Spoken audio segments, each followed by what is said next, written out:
Meu nome é Nilton Higino Martins, eu sou um dos emancipadores de Embu-Guaçu e eu vim para Embu-Guaçu no dia 14 de maio de 1957. Eu morava em São Paulo e eu tinha inclusive prestado um concurso na Secretaria da Fazenda e meu pai falou que eu tinha que vir para Embu-Guaçu. Eu falei, mas Embu-Guaçu, onde fica isso, pai? Falei, lá para os lados de Itapecerica, da Serra. Eu morava naquela época na rua Turiaçu, que era quase em frente ao campo do Palmeiras, Sociedade Esportiva Palmeiras, hoje Allianz Parque. Eu falei para o meu pai, eu não vou mais. Eu trabalhava aqui do lado, o senhor me empurrou num lugar que eu saio daqui 7 horas da manhã e volto 11 horas da noite, né? Meu pai falou, precisa ter paciência, né? Porque você está entrando no serviço público, tudo mais e tal. E fiquei, daquela época, eu já estou completando 1957 para 25, 68 anos, né? 68 anos de Embu-Guaçu. Como eu continuei em Embu-Guaçu, em 1963, final de 63, começo de 64, eu tinha, pela minha própria função de funcionário público, eu tinha a obrigação de ler todos os dias o Diário Oficial do Estado. O seu Benedito do Cartório, ele era o tabelião na época, e ele tinha, assim, por obrigação de ofício, ele comparecia todos os dias na minha repartição, e um dia eu estava lendo o Diário Oficial, estava no caderno do Legislativo e me deparei com a Lei Quinquenal. Lei Quinquenal era uma lei que possibilitava aos distritos, né, passarem a município e os bairros passarem a distrito. Embu-Guaçu era distrito de Itapecerica da Serra. E eu falei para o senhor Benedito assim, instintivamente, porque eu não fazia parte, vamos supor, da cúpula política do distrito, porque apesar de tudo eu era muito jovem, 64 eu tinha 28 anos, e eu falei para o senhor Benedito, não interessa aos moradores de Embu-Guaçu se emanciparem de Itapecerica? Ele falou, mas como? De que jeito? Eu falei, agora é a hora, porque a Lei Quinquenal, né, dá essa possibilidade dos moradores do distrito de Embu-Guaçu pleitearem a sua emancipação. Ele falou, Nilton, mas como é que nós fazemos? Eu falei, bom, tem que ir atrás.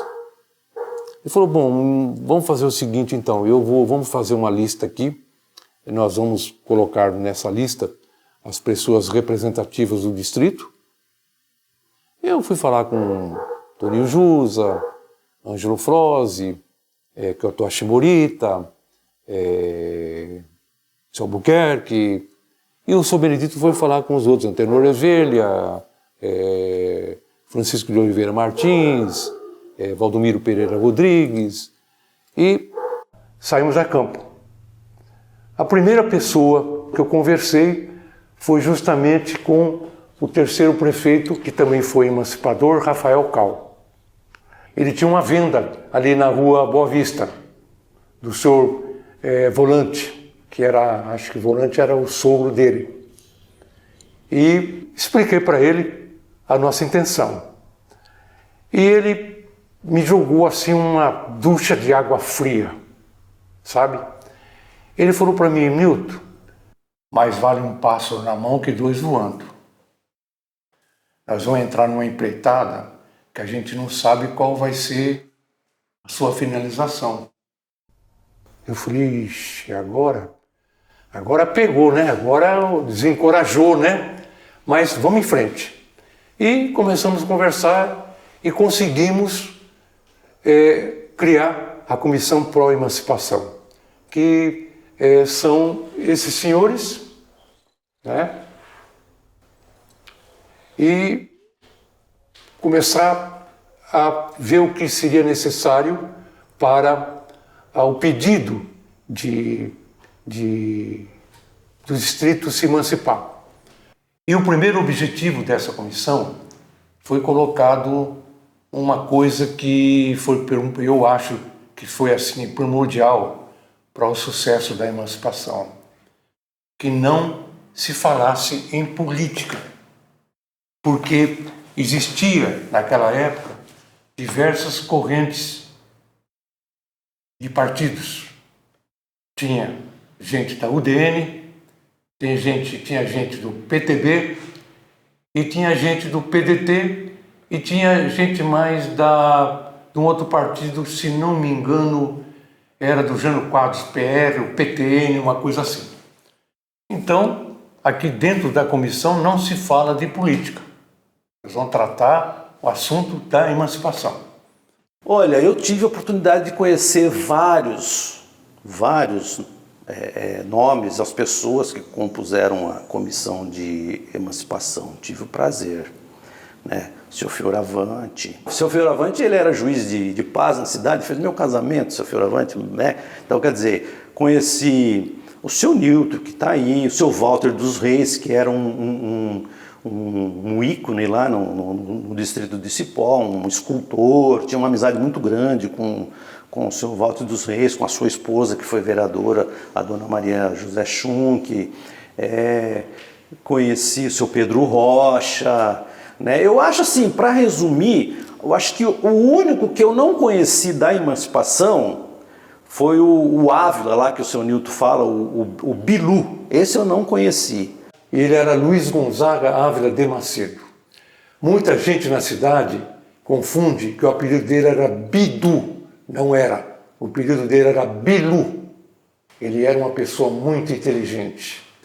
Então, eu fazia essas petições e me respaldava nele.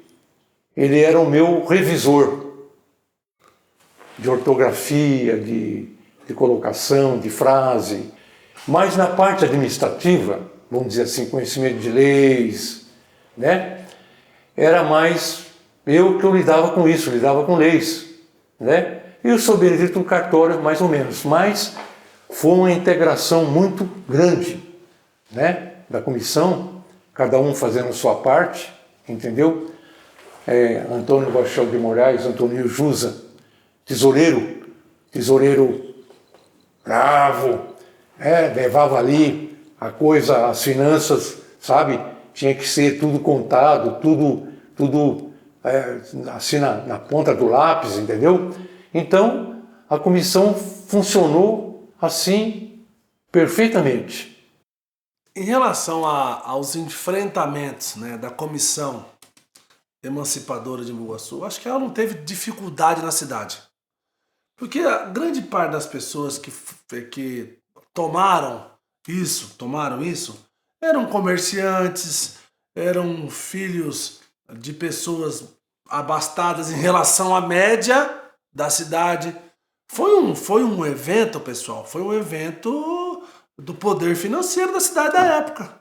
Mas eu acredito que no processo de formação da Comissão de Emancipadores procuraram agregar representantes de diversos segmentos sociais, econômicos, políticos, para que tivesse uma representatividade e garantisse o êxito do plebiscito. Então, a elite de Embu-Guaçu tinha que ser ela para fazer isso, né? Então, acho que a maior dificuldade foi essa. Ter bastidor, né? Quem tinha bastidor com a Assembleia Legislativa? Se Embu-Guaçu hoje, os políticos da cidade têm dificuldade de conseguir recurso da Assembleia Legislativa, isso é um fato. Eu fico imaginando em 64. Qual foi a relação? Quem foi o cara que foi lá conversar com o deputado estadual e esse deputado estadual foi lá abrir a porta? Através do senhor Benedito Rochel de Moraes, que era o secretário-geral da comissão, ele tinha muito conhecimento com o Dr. Francisco Escalamba André Sobrinho, que era um médico de Santa Amaro e que era deputado estadual. E um deputado muito influente naquela época, junto ao governo do estado. Então nós conseguimos que ele abraçasse a nossa causa. Ele foi o nosso padrinho, né, na Assembleia. E fomos conversar com ele da nossa ideia.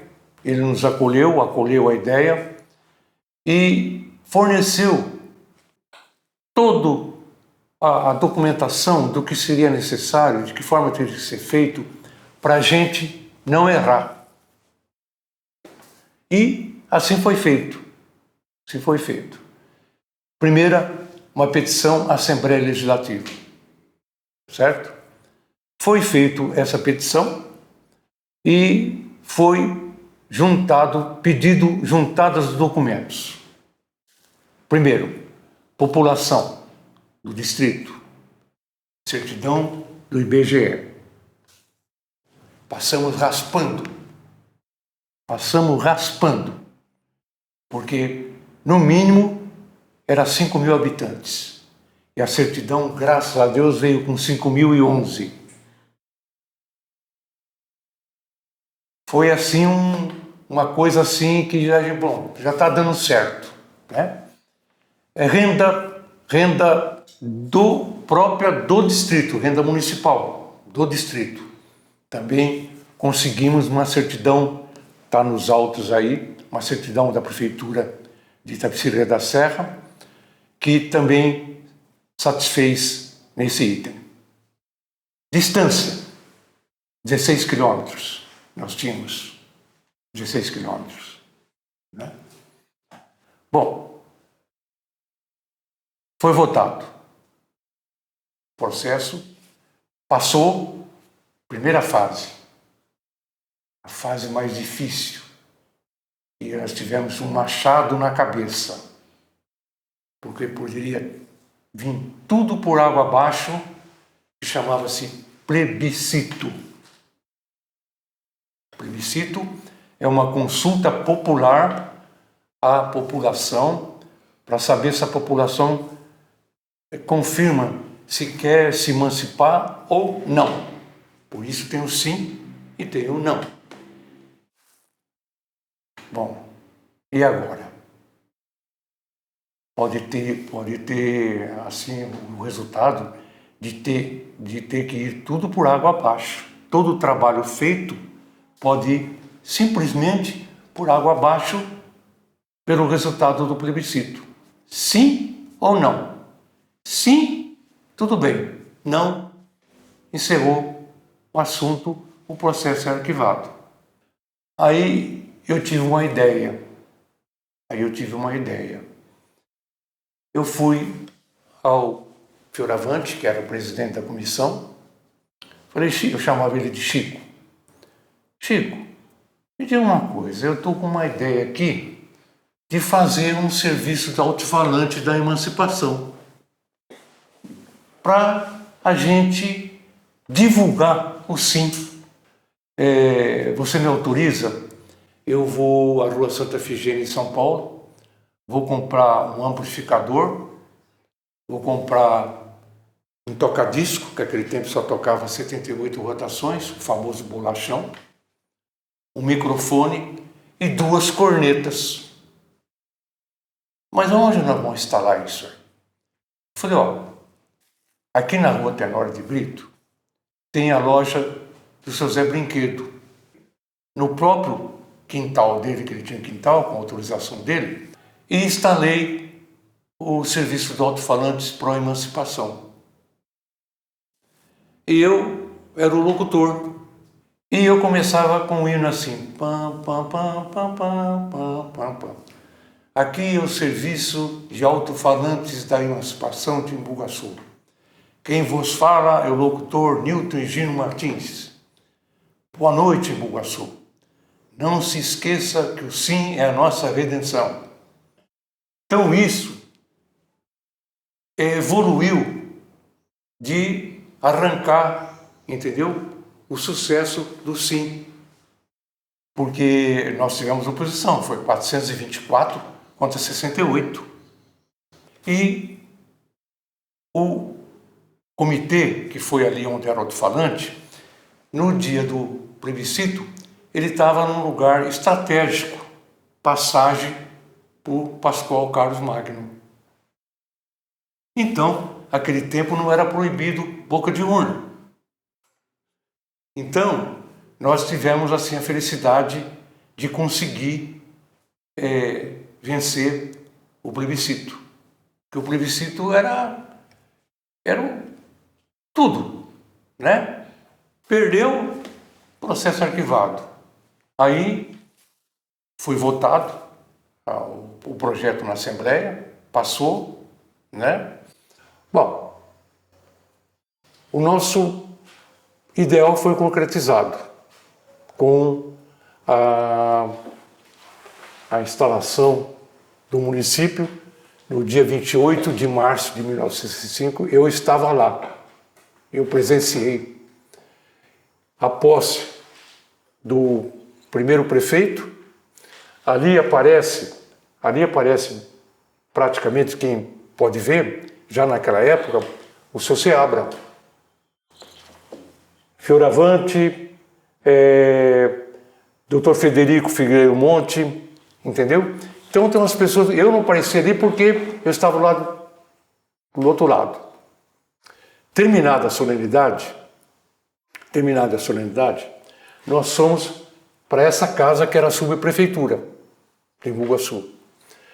E o gabinete do Soloro era aquela janela ali, do lado de cá. E nós fomos para lá, o Soloro convidou, porque como era o primeiro prefeito, não havia transmissão de cargo.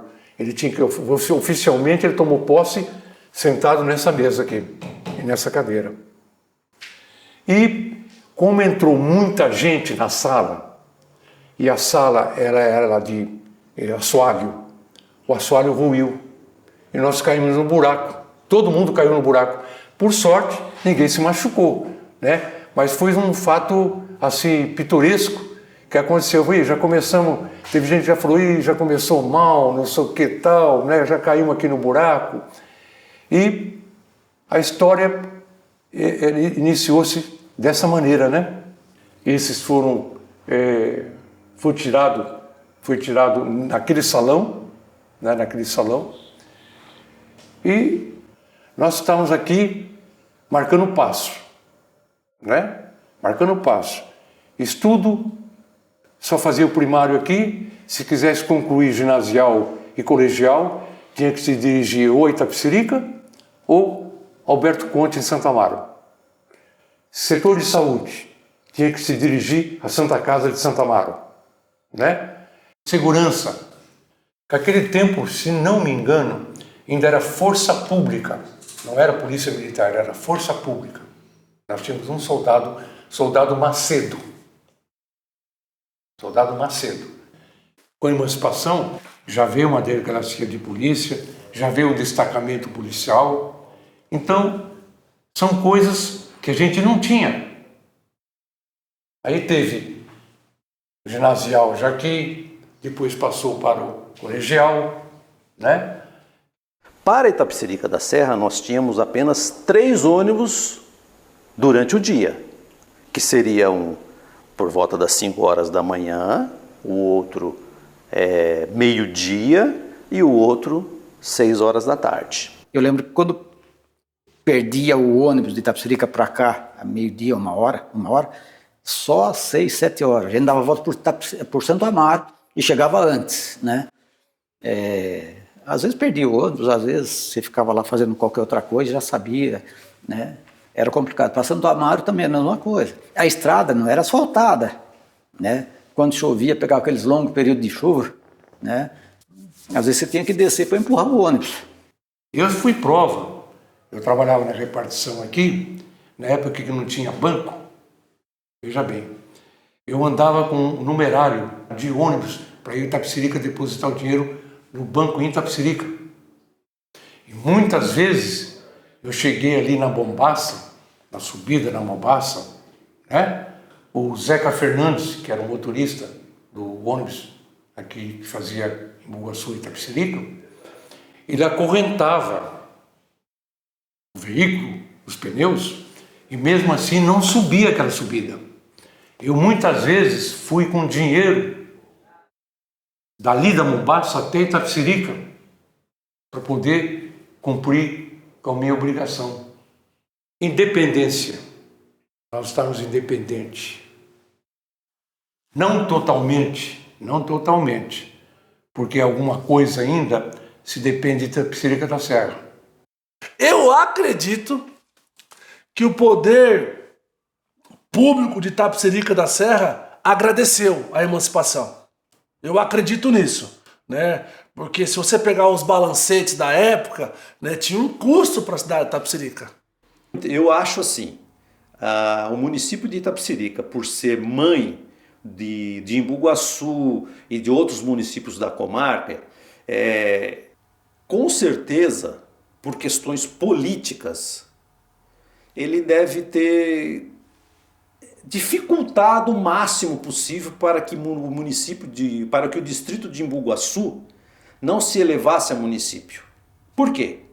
Porque a partir do momento que você perde espaço territorial, o que acontece? Você perde eleitores, você perde poder administrativo. Então eu acho que houve assim uma certa relutância pelo município de Itapecerica, uma coisa natural. Uma mãe não quer perder um filho. A maior resistência que nós tivemos foi da Prefeitura de Itapecerica da Serra, porque ela já tinha perdido Taboão, tinha perdido Embu, na iminência de perder Embu-Guaçu e na iminência de perder Juquitiba, como perdeu. Ela ficou só com São Lourenço da Serra, que também perdeu em 92. Então, você, por exemplo, o que você tem, você não quer perder, você quer adquirir, né? Tanto prova que quando o prefeito de Itapecerica da Serra, na época da emancipação, o nome dele era Francisco Pereira Bueno. O apelido dele era Quinho. Ele era aquele tempo não era contador, chamava-se guarda-livro. Ele foi prefeito de Itapecerica, né? E ele mandou um recado para mim, que eu parasse de mexer com a emancipação, porque provavelmente eu não ficaria muito tempo aqui, porque aquele tempo, para se remover um funcionário público era fácil, né? Hoje em dia já é mais difícil. Então, teve assim todas essas anuências, assim, quer dizer, pressão. Houve pressão? Houve. A gente escuta que fulano era contra, Beltrano era contra, né? Mas isso daí acabou sendo contornado porque o resultado numérico do pleito mostrou a vontade da população embu-guaçuense a se emancipar de Itapecerica da Serra e caminhar com as próprias pernas. E foi isso que aconteceu. Até há pouco tempo atrás, eu conhecia gente em Embu-Guaçu que foi contra a emancipação. Estava entre os 68. Eu sabia quem era. Eu vivia a emancipação. Entendeu? Então eu sabia quem a gente podia contar e quem com a gente não podia contar. Né? 68 é uma coisa expressiva. É mais de 10% do 424. Né? Sofremos oposição. Eu acho que, eventualmente, a emancipação poderia até afetar alguns interesses de um ou de outro e talvez, em função disso, eles se manifestassem de forma contrária. Mas não se constituiu força ameaçadora ao processo de emancipação, ao resultado do plebiscito. Esses 60 e tantos votos contra aí, a democracia é assim. Tinha gente que não queria e tinha gente que queria. Existe, obviamente, o lado a favor e o lado contra. E isso ficou claro na história contada e narrada pelo seu Nilton, que existia o lado a favor, o sim, e o lado não. Então, tanto é que nós tivemos 68 votos não. Isso é natural num processo democrático, apesar de nós, lá em 1963, quando foi instaurado o processo de emancipação, também louvo esses homens por isso, que eles instalaram o processo de emancipação no limiar da implantação do regime ditatorial no país. 64, regime militar. Nós somos investigados para saber qual era o teor do nosso trabalho. se não tinha nada política, entendeu? Se não tinha nenhum teor político, porque era uma época difícil, né? O seu Newton não relatou, mas eu vou relatar. O seu Newton chegou a receber na residência dele oficiais do Exército, que vieram saber qual que era a intenção dele com relação a esse processo de emancipação, para ver se ele não era um subversivo. O seu Newton, pela educação que é peculiar dele, ele soube conversar com os militares do Exército. E explicou, a nossa função aqui, simplesmente, é se emancipar, vamos dizer assim, entre aspas, como ele costuma dizer, nos libertar de Itapecerica da Serra. Não tem questão política. E não tiveram problema. Então eles são corajosos. Eles foram corajosos, porque muitos desses homens poderiam ter ido presos. Né? O seu Fioravante mesmo chegou também a receber visita do Exército na casa dele, mesmo depois do processo de emancipação. Isso quem contou para mim foi meu pai, que era militar, falou, eu acompanhei lá o Exército na casa do Fioravante e ele foi preso. Está entendendo? Então, quer dizer, eles foram corajosos, né? Eles seguraram, souberam levar e tal. Então, eu acho assim, eles tinham a visão de que a cidade tinha, o distrito tinha como se desenvolver. Aqui fazer um adendo, eu não sabia, e eu acho que muito pouca gente sabe aqui em Boaçu, que também o nosso amigo Fioravante Francisco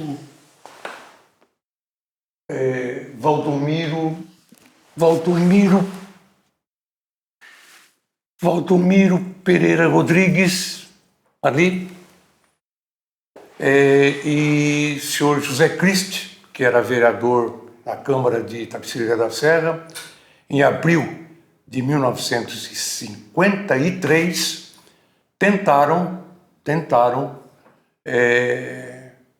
realizar o sonho de emancipar em Embu-Guaçu. Infelizmente, eles tiveram, assim, a má sorte de esbarrar na determinação da lei, qual eram os itens necessários a conseguir isto. Não conseguiram por causa da renda, não conseguiram provar a distância de distrito de Embu-Guaçu ao distrito de Itapecerica da Serra, e não conseguiram também a população que eles tinham. Eu acho que foi uma falta, mas teve um caso que pesou mesmo, foi a renda. Até a população eles podiam dar um jeito, porque faltou 174 pessoas, pouco, porque eles pegaram uma certidão do IBGE de 1950. Não era possível que em 3 anos a população não tenha crescido, né?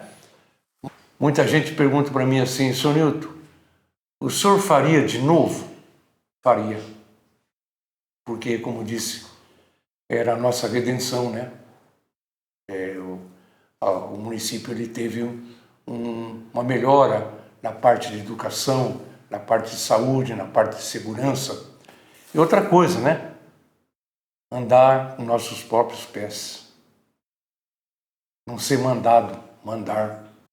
Um fato pitoresco, que Cipó, o bairro de Cipó, nós vinha junto com a criação do município, vinha junto a criação do distrito de Cipó. Olha, para mim, eu estou recebendo uma documentação aqui, para mim é surpresa. Eu, como secretário da comissão, essa documentação aqui, feita pelo pessoal lá do Cipó, é difícil de acreditar porque correu paralelo. Agora, eles não dizem aqui, eles querem a criação do distrito, mas eles nos dizem aqui na petição, a que município eles querem pertencer. Você pegar os documentos do Cipó, a emancipação, o Cipó queria se emancipar também, certo? Só que o Cipó queria emancipar de Itapecerica, ele poderia ser da cidade de Embu-Guaçu ou da cidade de São Paulo. Existia uma empresa no estado de São Paulo, uma empresa estatal, que é como se fosse o IBGE do estado de São Paulo. Era um departamento de geopolítica, georreferenciamento. né? Então ele estudava o estado de São Paulo em termos geográficos. E lá no parecer dessa instituição fala que o bairro do Cipó ele tinha que se juntar à cidade de São Paulo. Contudo, através das nossas pesquisas, constatamos que a população do Cipó daquela época se achava ligada a Parelheiros e Santo Amaro, pelas necessidades de compras, serviços, que mais aqui? Recursos médicos, etc. Não mantendo praticamente nenhuma relação com Embu-Guaçu. Existe apenas o trem da estrada de ferro Sorocabana, que é atual, que existe até hoje, que é muito pouco utilizado em virtude do quê? Do elevado preço das passagens. Então, o Departamento de Geologia do Estado de São Paulo, naquela época, falou, ó, como as pessoas que moram no distrito do Cipó têm pouca relação, né, com a cidade de Embu-Guaçu, seria de bom tom o distrito do Cipó pertencer à cidade de São Paulo. A história do Cipó é algo interessante, né? Se olharmos assim na questão de ser humano, né? Porque o ser humano, cada um defende o seu espaço, né? Isso é natural nosso. Eu defendo o meu espaço e o outro defende o espaço dele. Então, pela história de Embu-Guaçu, desde a época de 63, inclusive pela história que o senhor Newton relatou, né? É que há essa questão de se separar, né? Aqui é o Cipó, lá é o Embu-Guaçu. Então ficou isso muito bem claro para mim, hoje tomando conhecimento, né? Tomei conhecimento hoje do processo que tramitou na Assembleia Legislativa do Estado de São Paulo, onde pessoas que assinaram o abaixo-assinado para a emancipação de Embu-Guaçu, assinaram um outro abaixo-assinado, não comunicaram o pessoal da administração da emancipação aqui na sede e levaram para a Assembleia Legislativa um processo querendo transformar o bairro do Cipó em distrito. Então, para mim, ali nasceu, obviamente, essa questão desse separatismo. Então, era município de Itapecerica da Serra, distrito de Embu-Guaçu, bairro de Cipó. Mas a ligação bairro de Cipó com o distrito de Embu-Guaçu e Itapecerica era meio distante, porque o caminho natural para São Paulo era através de Parelheiros. Então eles tinham muito mais afinidade com Parelheiros do que com Embu-Guaçu, né? Mas com a emancipação de Embu-Guaçu, automaticamente o bairro de Cipó ficou agregado ao município de Embu-Guaçu. Só que, simultaneamente, o senhor Walter dos Reis, por ser vereador no município de Itapecerica da Serra e morador do bairro do Cipó, leva a gente pensar que, na realidade, o senhor Walter dos Reis ele teve uma visão futurista da situação. O que ele fez, de acordo com o que consta no processo? Ele deu início a uma petição, ele encabeçou a petição, subscrita por mais 36 eleitores do bairro do Cipó, juntou os documentos necessários e encaminhou isso para a Assembleia Legislativa do Estado de São Paulo, que se tornou no processo 1757/63. O interessante de tudo isso é que o processo de emancipação, do pedido de emancipação de Embu-Guaçu, que foi feito pelo pessoal da sede, teve o número de 1758/63. Então houve assim um trabalho casado, sem a comunidade do Cipó e a comunidade de Embu-Guaçu sede se falar que estavam fazendo processos paralelos. E tudo leva a crer que isso realmente só foi descoberto, né, através da tramitação junto à Assembleia Legislativa, com a participação do deputado que encabeçava o processo de Embu-Guaçu, o deputado Escalamandré Sobrinho. Um dia que nós recebíamos, assim, quando a gente recebia um recado do deputado Escalamandré para ir na Assembleia conversar com ele, porque ele queria colocar a par como estava o andamento do processo. Aí um dia fomos lá, me lembro muito bem, Fioravante, eu, se não me engano, o Benedito do Cartório, e ele falou, vamos tomar um café, fomos para a sala do café. Ele falou, olha, Parelheiros, estava na mesma época de nós, também pedindo a emancipação do distrito de Parelheiros. Só que ele falou que também uma ala do Cipó queria ser distrito de Parelheiros, do município de Parelheiros, e não de Embu-Guaçu. Aí o deputado Scaramadé falou para nós, como é que fica? Então, vamos deixar eles serem distrito de Parelheiros.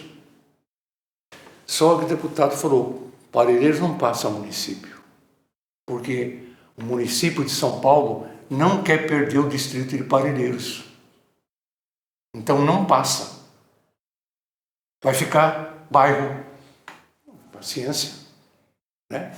Tanto prova que Cipó só passou de bairro a distrito em 1992, uma própria lei, se não me engano, do Sueiro. Um projeto de lei de minha autoria, quando fui vereador, e a dona Maria José Schunk dos Reis, de família tradicional de Cipó, e eu acho que o Sérgio Nimói fomos os autores da criação do distrito de Cipó. Mas isso na década de 89, 90, por aí. O que chama atenção também com relação a esse processo é que existe um comentário, né, de que, à época, o povo do bairro do Cipó, eles tinham a intenção, o desejo de pertencer à cidade de São Paulo, ao município de São Paulo. Inclusive se falavam ao distrito de Parelheiros, que também estava pleiteando a emancipação de Parelheiros. Mas na realidade, lendo os autos, né, debruçando em cima dos autos, chega-se à conclusão que a ideia dos moradores do bairro do Cipó, encabeçada pelo então vereador Walter dos Reis, não era pertencer ao município de São Paulo. A petição era direcionada para transformar o bairro do Cipó em distrito de Itapecerica da Serra, porque o bairro do Cipó pertencia a Itapecerica da Serra. Só que na análise técnica feita pelo geógrafo Conte, à época, que era o responsável em exarar o parecer pelo Instituto Geográfico do Estado de São Paulo, ele fez a análise in loco, análise territorial lá da base do Cipó, e viu que aquela comunidade ela tinha uma certa ligação, né, uma proximidade com o distrito de Parelheiros e com Santo Amaro. Foi feito essa análise, esse pedido técnico pelo geógrafo Conte, e ele obviamente devolveu esse processo para sua chefe. A sua chefe analisou o relatório do geógrafo Conte e chegou à conclusão. Qual a conclusão que ela chegou? Ela chegou à conclusão que o Cipó realmente era pertencente à Itapecerica da Serra e não tinha como fazer o Cipó pertencer ao município de São Paulo sem fazer um plebiscito.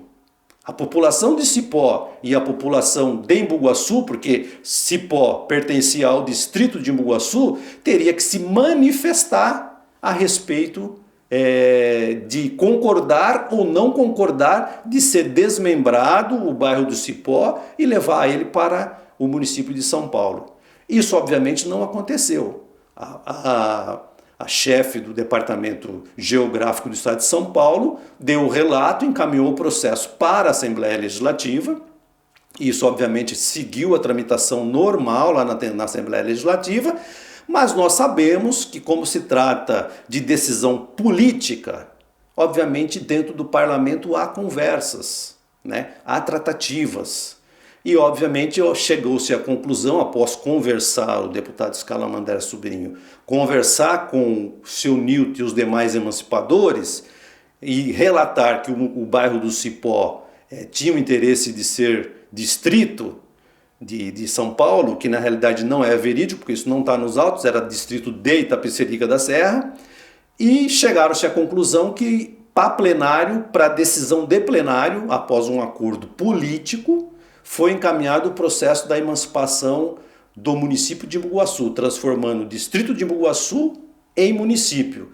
E Cipó continuou na figura de bairro do distrito de Embu-Guaçu e depois do município de Embu-Guaçu. E foi arquivado porque não houve interesse político nessa aprovação de transformar o distrito de Cipó, o bairro do Cipó, em distrito. Fica para a história. Eu não sabia. Mas também teve gente que nos auxiliou também lá. A gente não pode dizer que foi totalmente... a gente não teve auxílio lá. O Walter dos Reis foi emancipador e também foi, junto com a Dona Maria José, de grande valia para a emancipação. Eu acredito, no meu modo de ver, que nós íamos ter mais obstáculos a ser transposto se nós não tivéssemos a ajuda do Sr. Walter dos Reis e Dona Maria José Schunk dos Reis, que foi de grande valia. Mas conseguimos fazer a nossa emancipação, trabalho árduo, mas que foi muito gratificante depois. Encerramos as atividades. Cada um agora para si, porque a política entrou em ação. Eu falei, bom, meu trabalho terminou, eu vou me eximir de entrar em política, né? E foi eleito o primeiro prefeito, o senhor José Simões Louro Júnior, com o nosso companheiro Fioravante. Foi eleito vereador na primeira legislatura Antônio Rochel de Moraes, sou Benedito do Cartório.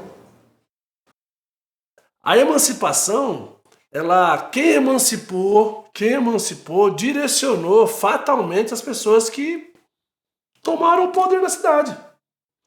As pessoas que participaram do processo de emancipação da cidade, elas de alguma forma tiveram um poder enorme sobre a primeira gestão pública da cidade de Embu-Guaçu. A comissão de emancipação era formada por homens políticos, né? Políticos, porque tínhamos lá Fioravante Francisco, que foi vereador de Itapecerica da Serra. Tínhamos lá o seu Walter dos Reis, que era do Cipó, foi vereador em Itapecerica da Serra. Tínhamos lá o seu Alexandre, que foi o segundo prefeito de Embu-Guaçu, que também foi vereador em Itapecerica da Serra. E tínhamos lá em Itapecerica, representando Embu-Guaçu, o seu José Cristi. Seu José Cristi era morador do bairro da Lagoa Grande, né? Então esses quatro representaram o nosso distrito lá em Itapecerica da Serra. Porém, na comissão ali, são 3 que participaram. Então eles já tinham um espírito político. Foi meio que carta marcada. Na minha visão, carta marcada. Quem emancipou, direcionou. Mas como disse o seu Newton, eles chegaram ao denominador de que a comissão só funcionaria se deixasse as questões políticas de lado. Então esses homens eles tinham uma visão de ver o quê? O crescimento de Embu-Guaçu. Então por isso que eles, para mim, tem que ter o respeito, tem que respeitar demais o José Simões Louro e os vereadores também da época. Porque como foi carta marcada, na minha humilde opinião, esses caras que entraram no poder, eles entraram no poder sabendo das dificuldades. Todos os vereadores da época, com certeza, assim, sabiam do desafio que eles teriam para administrar os problemas sociais da época. Não tinha como mais ir lá falar com o prefeito de Itapecerica, era eles com eles mesmos. Então, quando você fala que foi uma carta marcada, foi uma carta marcada para pessoas corajosas. Num primeiro momento, as pessoas envolvidas com a política no município, eles tinham um compromisso com a cidade, queria fazer de Embu Guaçu uma cidade muito boa, né? O cargo de vereador não era remunerado. O prefeito, que foi o primeiro prefeito, foi José Simões Loura, ele recebia de subsídio um salário mínimo. Então, foram corajosos demais e tem que respeitar. A gente pode discordar ideologicamente de algumas pessoas, tal, mas a gente tem que respeitar porque o trabalho foi um trabalho duro. Havia o compromisso dos vereadores em agir de forma coesa em favor de Embu Guaçu. Praticamente não havia disputas depois que eles se elegiam, né? Hoje em dia, e eu digo assim de uma forma mais intensa, no finalzinho do século XX e agora século XXI, parece que os interesses pessoais, grupais, falam mais alto do que os interesses do município. É triste a gente falar isso, mas infelizmente é a realidade. Se você pegar da década de 90 para trás, Embu Guaçu cresceu bem. Ele vem crescendo, veio avançando. Embu Guaçu teve cinema, gente. Dá para acreditar que Embu Guaçu já teve cinema. Hoje não tem mais. Em função de demandas, de brigas, de desentendimentos, em que o município ficou de lado e as disputas pessoais falam mais alto, né? Hoje os vereadores são remunerados, e muito bem remunerados. Eu acho que muito mais remunerados do que capacitados a executar a sua tarefa de forma adequada, né? Coisa que não existia anteriormente, né? Hoje em dia, eu fico olhando assim, eu digo, olha o que eu causei, hein? Olha o que eu causei. Não só eu, mas meus companheiros, né? Faria de novo. Faria de novo. Embu Guaçu, e sua gente é grande, sonha alto e imagina que um dia isso daqui vai melhorar ainda mais. Perto do que fomos, já avançamos bastante. Mas o caminho é longo e não para. Essa foi a história da emancipação.